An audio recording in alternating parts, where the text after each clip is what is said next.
Let's be direct. Your life is filled with things that serve no purpose, things that are holding you back and draining your energy. But have you ever stopped to wonder why you keep carrying all of this?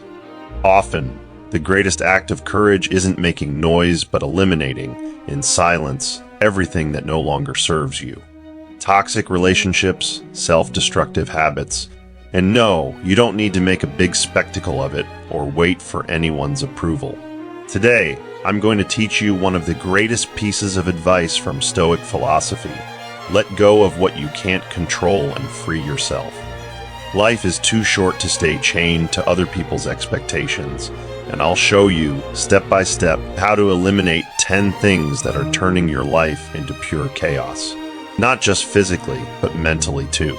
These things are destroying you before you even realize it. And if you don't take action now, you might end up losing something even more valuable: your peace. Start today quietly and without excuses. In the end, what you choose to let go of says much more about who you are than what you try to hold on to. Are you ready to start living for real? But before you take the first step, listen to this story that will help you understand the wisdom behind this content. In a small seaside village, there lived a young fisherman named Helena. She was known for her skill in navigating even the roughest waters and for her ability to fish on the hardest days. However, over time, Helena had accumulated many nets and broken tools that she no longer used, but out of habit, she kept holding on to them. Every time she set out to sea, her small boat was overloaded with things that only got in the way of her work. One day, as she was preparing for a long journey across the ocean, a storm suddenly formed. The waves hit the boat with force, and she realized that the excess baggage she carried made it impossible to maneuver with agility. For hours, she fought against the storm, but realized that her true enemy wasn't the waves. It was the unnecessary load she was carrying. It was then that Helena made a difficult but crucial decision. She started letting go of what no longer served her. First, she tossed the broken nets, then the old and worn-out ropes. Finally, even some items she had grown attached to, but that offered no value anymore. With every item Helena threw away, her boat became lighter, and she was able to maneuver more easily. The waves continued to be strong, but she no longer felt overwhelmed by the weight of the past. Thanks to that attitude, she managed to stay afloat, and, when the storm passed, returned to the port. She was exhausted but safe.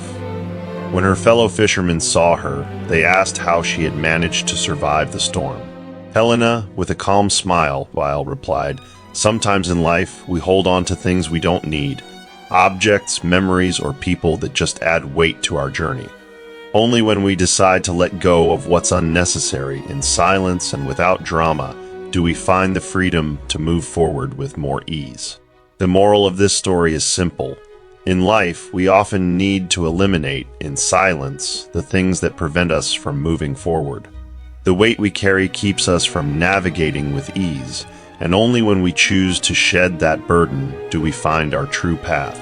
Now, before we dive into the first lesson, if you find this type of content useful, subscribe to the channel and turn on notifications to stay up to date with upcoming videos. Let's get started. First lesson: the fear of other people's opinions.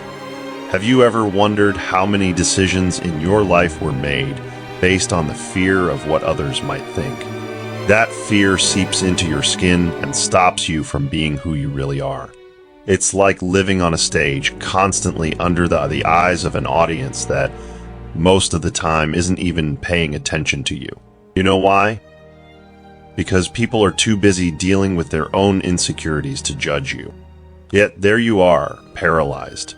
The fear of judgment from others is like a silent parasite that feeds on your dreams.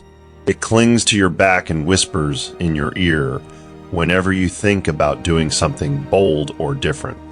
And suddenly, you change course, adapting your life to what you think others expect from you. Isn't it ironic? We spend so much time worrying about what others think that, without realizing it, we stop living the life we truly want. This fear pushes us to please people who don't even matter in our lives, as if our compass were misaligned.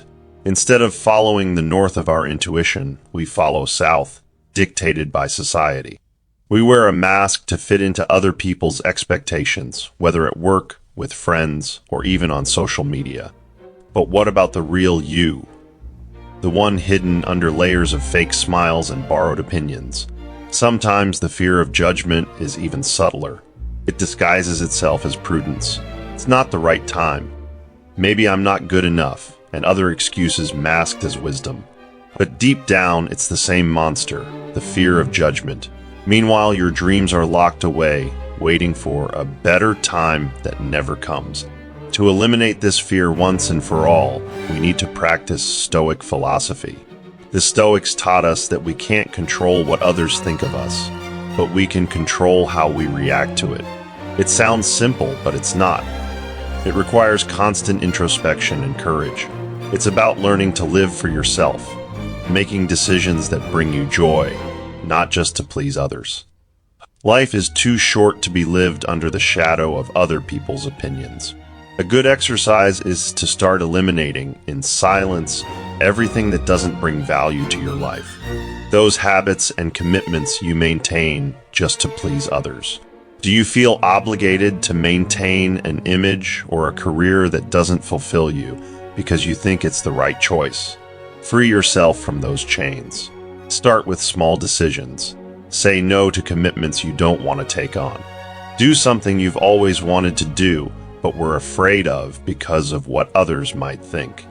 Every little action will be a step toward freedom. I won't lie. It won't be easy. There will be days when the weight of other people's judgment will feel overwhelming. But in those moments, remember, every time you choose to live to please others, you lose a piece of who you really are. It's a slow, silent death that you can avoid if you have the courage to be true to yourself. So start eliminating these things quietly. You don't need to announce it to the world. Just let go of what's not yours, what doesn't belong to your essence. Learn to trust your own judgment and value what you think of yourself more than what others may think of you. Because in the end, the only person you owe anything to is yourself. As Carl Jung said, freedom begins the moment you stop caring about what others think of you. Toxic relationships. There's a phrase I love. There's no worse blind man than the one who doesn't want to see. I'm sure you've heard that, right? And strangely, we often apply this selective blindness to our own relationships. We get used to dealing with people who, in one way or another, take more from us than they give. Yes, I'm talking about toxic relationships that, without you realizing it, slowly drain your energy. What's even stranger is that often we hold on to these relationships as if they were indispensable. I'm not just talking about romantic relationships. Toxic relationships can be anywhere, in your family, your circle of friends, your workplace. And here's the thing, no one forces you to keep them, but you stay there, tolerating it silently, as if letting go would be an offense to the world. Why do we do this? Maybe because we've been taught that breaking ties is a sign of weakness or insensitivity, as if removing someone from your life were an act of cruelty. When in reality, it can be the greatest act of self-love you can perform. The Stoics teach us not to worry about what we can't control, and that applies to the people around us too. You can't control how others behave, but you can control whether or not you want them in your life. It sounds simple, but here's the hard part. Doing this in silence. And don't get me wrong, this isn't about silent revenge or feeling superior. It's simply a conscious decision to stop feeding a relationship that drains you. Think about it. You don't need drama to eliminate what no longer serves you. You don't need to announce to the world that you're detoxing from people. Just let go. It's like stopping watering a plant that no longer blooms. You do it calmly, knowing it no longer belongs in your garden. And that's okay. The plant follows its own path and you follow yours, and life goes on. Has it ever happened that you spend time with someone, even someone close to you, and leave that interaction completely drained? It's not that the person is bad, but their energy doesn't align with yours. And that's the key, identifying these relationships. Listen to your body, your mind. If every interaction with a certain person feels like a marathon, you might be in a toxic relationship. It can be painful to admit, but it's necessary. Here's where the strategy of silence comes in. Gradually reduce interactions. Stop seeking contact. Step back. No big gestures or fights necessary. Just stop being available. It's liberating. Believe me, conclusion. It's not about being cruel or holding grudges. It's about respecting yourself enough to not allow people to continue draining your energy that could be used for people and activities that truly nourish you. In the end, the key is being honest with yourself and placing your well-being above guilt or fear of hurting others. Keep this in mind clearly. Some people are like the wind. You accept them, but you can't hold on to them. You just need to let them go. Self-destructive habits. Sometimes you catch yourself doing small things that, if you look closely, aren't leading you anywhere. They are those actions that seem harmless at first, but over time, without realizing it, they gradually wear down your mental or physical peace. I've fallen into that trap more times than I'd like to admit. Little self-destructive habits that go unnoticed, like a constant drip that, over time, wears down even rock. But what happens if those habits are the rocks in our daily lives? How do we eliminate them without making a scene? First, you need to recognize them. That's the trick. It's not easy to point out what bothers us in others. Identifying it in ourselves is much harder. You wake up in the morning and, without thinking, grab your phone, not for something important, but out of pure habit, as if your finger is programmed to swipe the screen before your brain has even woken up. Seems harmless, right? Until you realize you've wasted 20 minutes of your morning immersed in nothing, with your mind already saturated before you even get out of bed. That's just one example. We do this with so many other things. That extra coffee you didn't really need. That conversation you knew you shouldn't have had. That show you keep watching, even though it doesn't add anything to your life. These are the little things that, over time, can create a big hole in your well-being. Now, eliminating those habits is another story. Let's be honest. How many times have you promised yourself you'd leave something behind, only to end up doing it even more? Like when you say, starting tomorrow, I'll really get it together. And when tomorrow comes, it's just another day of excuses. That's where a lesson from the Stoics comes in. They believe that big transformations don't happen all at once, but in small steps, silent, almost imperceptible. You don't need to shout to the world that you're going to change, nor make a grand gesture. You just need to start observing. The key is awareness. When you realize your hand is reaching for your phone for no reason, stop. You don't need to throw it out the window, though that would be cathartic. Just set it aside and do something else. Something as simple as taking a deep breath and stretching. When you feel the urge for a third cup of coffee, ask yourself, do I really need this, or is it just habit? If it's just inertia, let the cup go. Sometimes it's that simple. Stop at the right moment without drama, without the need for monumental changes. Eliminating self-destructive habits doesn't mean you'll become a perfect person overnight. But each small decision, each conscious step, brings you closer to freedom. We all face our little internal battles, and that's completely normal. The important thing is knowing how to face them with a simple strategy: silence and consistency.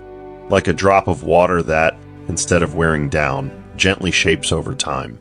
If one day you feel you're not progressing, remember this. What seems like a small effort today, over time, turns into a big victory.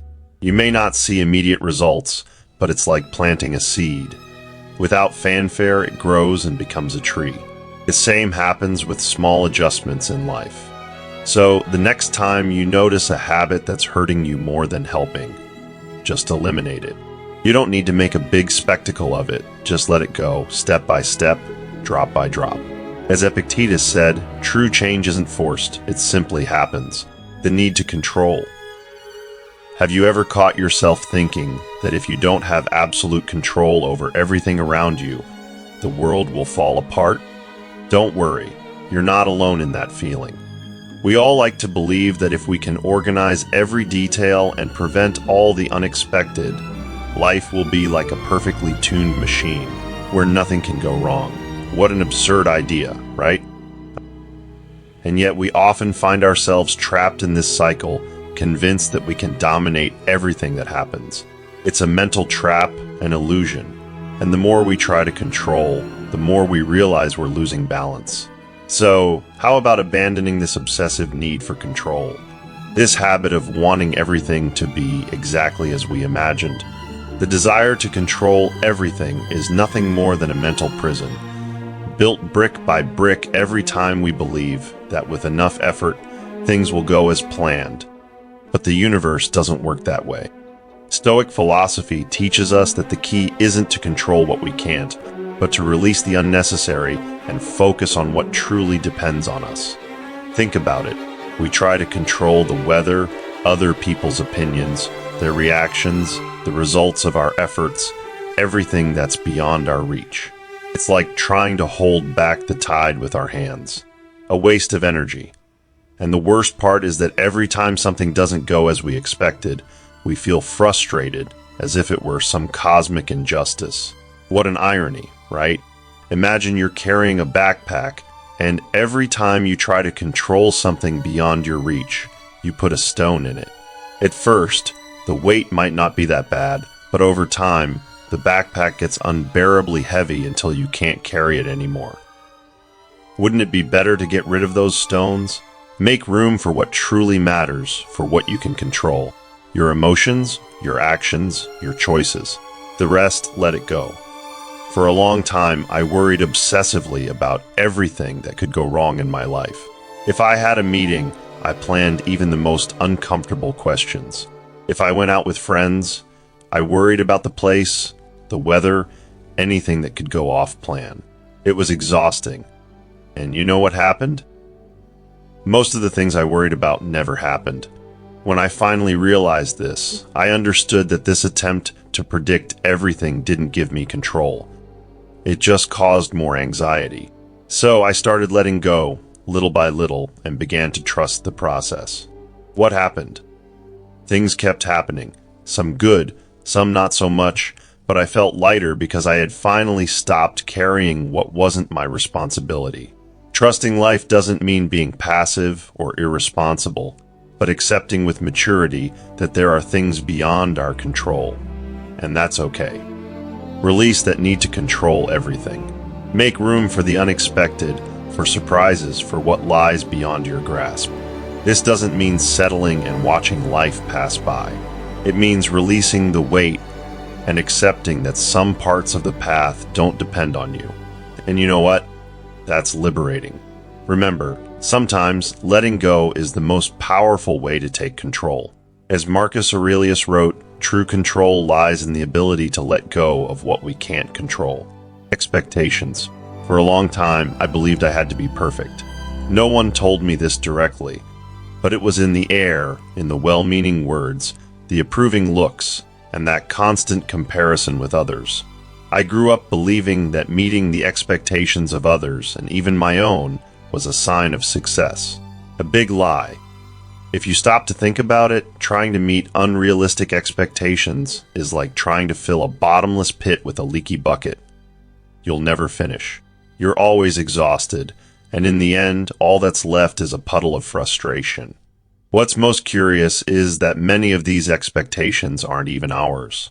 They're built by others, family, friends, society, and we accept them because, in our quest to be better, we believe we have to meet them. Do a quick exercise. How many times have you been disappointed for not achieving something that, deep down, you didn't even want? We set goals so high for ourselves that if we fail, we feel useless. If I'm not the best at work, the perfect partner, the ideal friend, the exemplary child, what's left of me? These expectations weigh more than our actions. It's like running a marathon with a backpack full of rocks. You move slower, get tired faster, and even if you reach the end, it feels like you did it dragging your feet. What's the point? This is where Stoic philosophy comes in with its brilliant view. You can't control what others think of you, nor guarantee that the universe will act in your favor. What you can control is how you react to it. The key is in reducing the load. Lower those expectations that suffocate you. If you expect less of yourself and others, it doesn't mean you're settling. It means you're setting yourself free. You're no longer bound by the constant pressure to meet the impossible. You're just existing and moving forward. Of course, this doesn't happen overnight, and I'm not saying you should throw all your expectations out the window at once. Think of it like cleaning out a closet full of old clothes.